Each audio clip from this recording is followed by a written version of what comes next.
ভাবুন তো একবার, সামনে বিশাল উত্তাল সমুদ্র আর পেছনে ধেয়ে আসছে হাজার হাজার শত্রু। পালাবার কোনো পথ নেই, মৃত্যু একদম নিশ্চিত।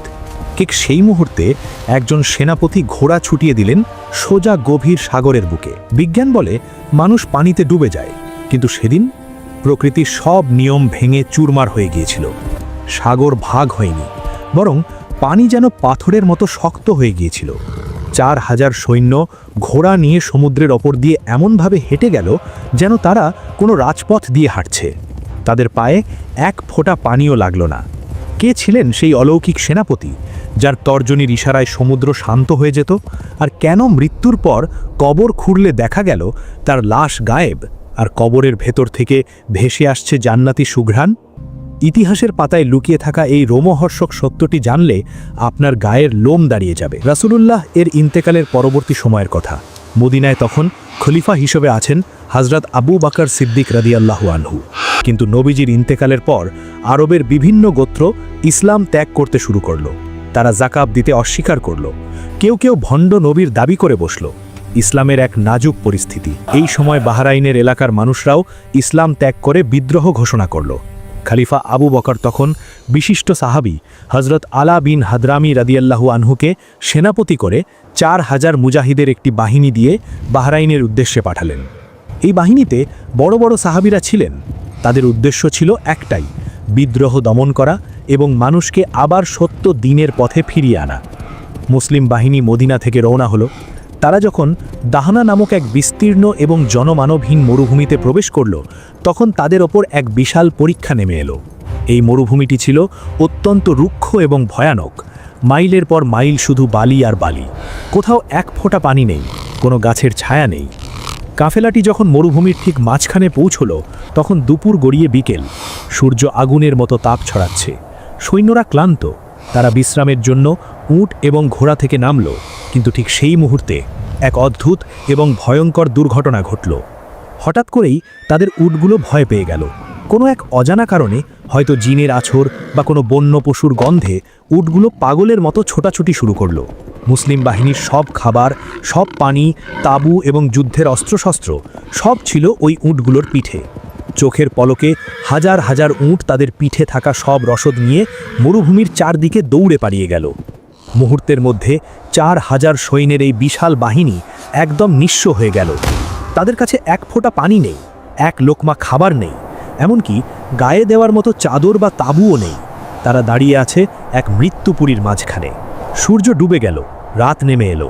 মরুভূমির রাত যেমন ঠান্ডা, তেমনই ভয়ঙ্কর। সাহাবীরা একে অপরের মুখের দিকে তাকাতে লাগলেন। সবার চোখে মুখে হতাশা। একজন আরেকজনকে ওসিয়াত করতে লাগলেন। তারা ধরেই নিলেন এটাই তাদের শেষ রাত। পানির অভাবে তাদের গলা শুকিয়ে কাঠ হয়ে গেছে। ক্ষুধা এবং দুশ্চিন্তায় তারা মানসিকভাবে ভেঙে পড়লেন। কেউ কেউ মৃত্যুর অপেক্ষায় শুয়ে পড়লেন। সৈন্যদের এই করুণ অবস্থা দেখে সেনাপতি আলা বিন হাদরামি রাদিয়াল্লাহু আনহু এগিয়ে এলেন। তার ঈমান ছিল পাহাড়ের মতো মজবুত। তিনি উচ্চ স্বরে সবাইকে ডাকলেন। তিনি বললেন, হে মানুষেরা, তোমরা কেন ভয় পাচ্ছ? তোমরা কি মুসলমান নও? তোমরা কি আল্লাহর পথের পথিক নও? তোমরা কি আল্লাহর সহকারী নও? সৈন্যরা দুর্বল কণ্ঠে উত্তর দিল, হ্যাঁ, আমরা আল্লাহর পথের পথিক। তখন আলা বিন হাদরামি রাদিয়াল্লাহু আনহু বললেন, তবে সুসংবাদ গ্রহণ করো।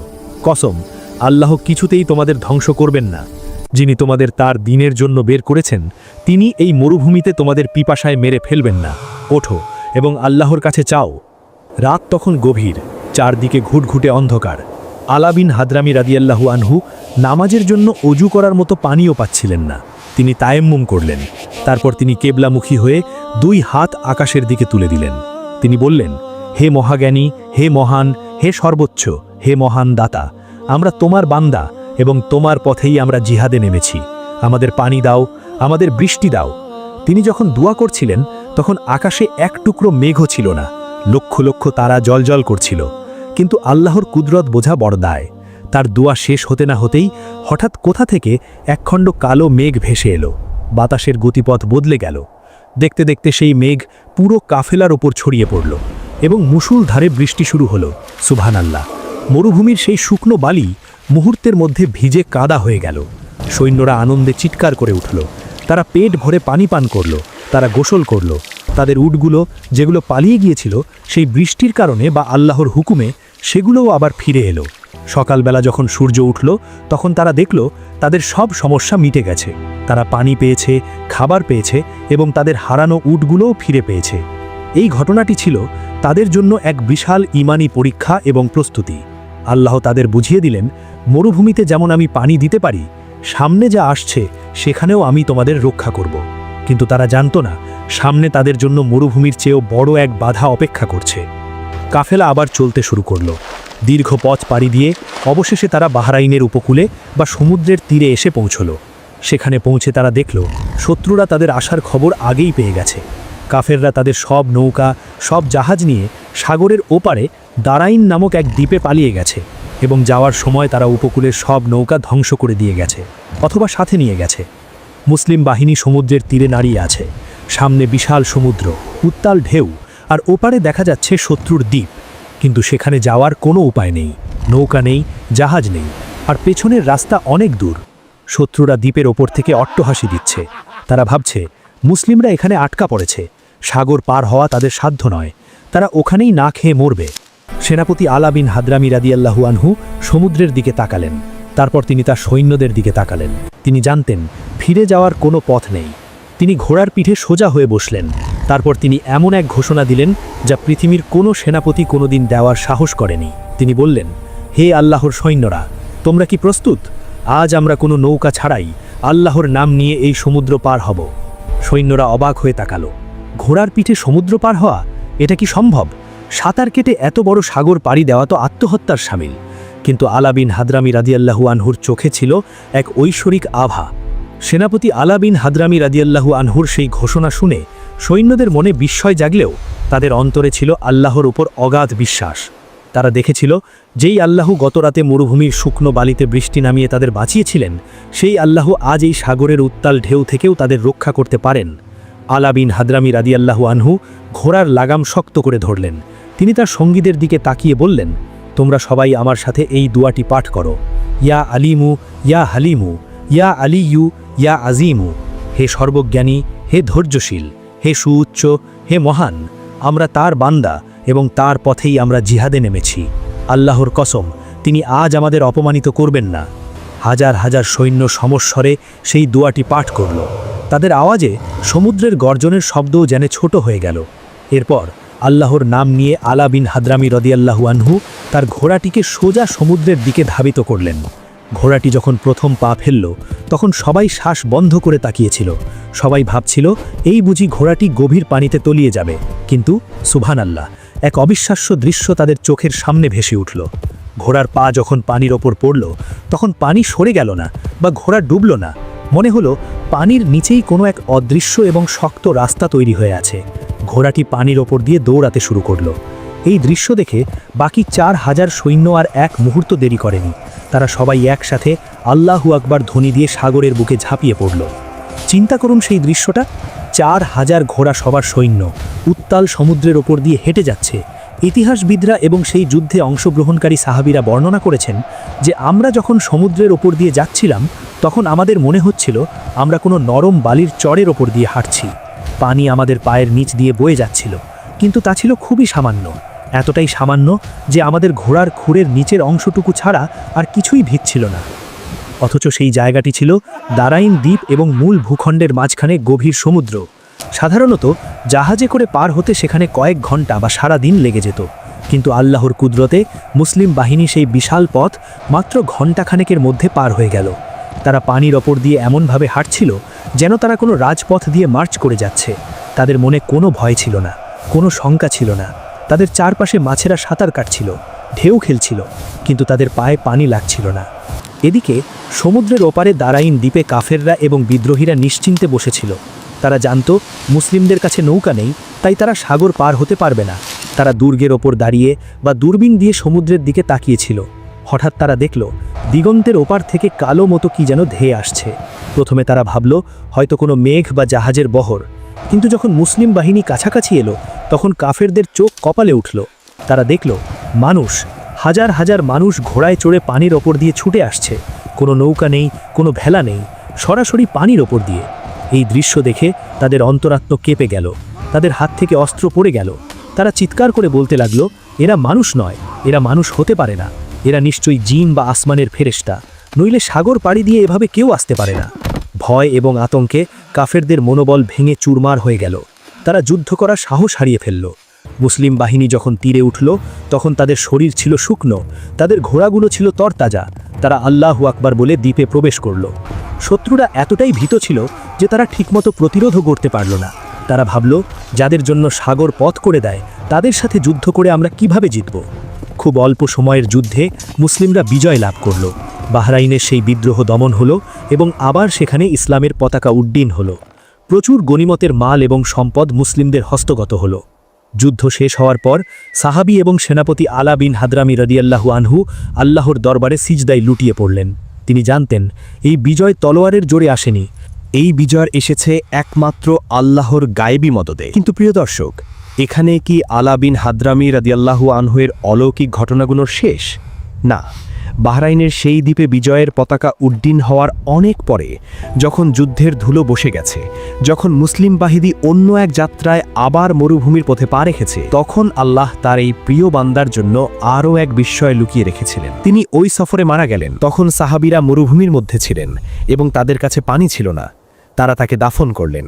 কিন্তু দাফনের পর যখন তারা একটু দূরে গিয়ে পানি পেলেন, তখন তারা ভাবলেন, আমরা আমাদের সেনাপতিকে বিনা গোসলে দাফন করেছি, চলো কবর খুঁড়ে তাকে বের করে গোসল দিয়ে আবার দাফন করি। সাহাবীরা যখন সিদ্ধান্ত নিলেন কবর খোঁড়ার, তখন সূর্য মাথার ওপর। তাদের মনে একটাই আফসোস ছিল, এমন একজন মহান আল্লাহর ওলি যিনি আমাদের সমুদ্র পার করালেন, তাকে আমরা বিনা গোসলে বিদায় দিলাম, এটা হতে পারে না। তারা হাতে কোদাল নিলেন এবং কবরের মাটি সরাতে শুরু করলেন। মাটি ছিল খুব নরম, তাই অল্প সময়েই তারা কবরের মূল জায়গায় পৌঁছে গেলেন। তাদের বুক ধরফর করছিল, চোখে ছিল শ্রদ্ধার অশ্রু।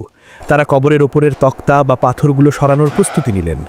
কিন্তু যেই মুহূর্তে তারা কবরের মুখের পাথরটি সরালেন, তখন কবরের ভেতর থেকে লাশের পচা গন্ধ বা মাটির গন্ধ বের হলো না, বরং কবরের ভেতর থেকে জান্নাতের মতো এক সুমিষ্ট সুঘ্রাণ বেরিয়ে এলো, যা মরুভূমির বাতাসকে মোহিত করে দিল। সাহাবীরা অবাক হয়ে ভেতরেও কি দিলেন, এবং তারা যা দেখলেন তা দেখে তাদের হাত থেকে কোদাল পড়ে গেল। তারা দেখলেন কবরের ভেতরে হযরত আলা বিন হাদরামি রাদিয়াল্লাহু আনহুর লাশ নেই, কবরটি ফাঁকা।